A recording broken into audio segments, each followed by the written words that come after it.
pencinta durian wajib cobain durian satu ini. Dapat durian langka lagi, 3 kilo. Ini namanya durian Mas Muar. Kalau di Malaysia udah terkenal banget, namanya D168XO. Jadi ada XO-nya, kayaknya berbau-bau alkohol ya. Yuk kita cobain ya. Ini 115 aja, ini hampir 3 kilo, sekitaran 300.000 satu buahnya.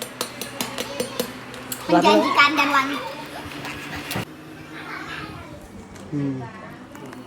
Wah, warnanya menggoda sekali.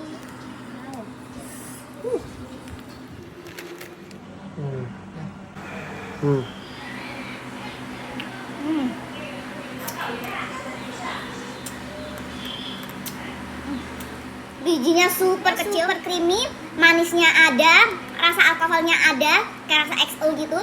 Tapi sayangnya pahitnya nggak ada. Bukan ayam sih, ini legit. Satu nggak bakal cukup guys. Tuh lihat dagingnya super creamy.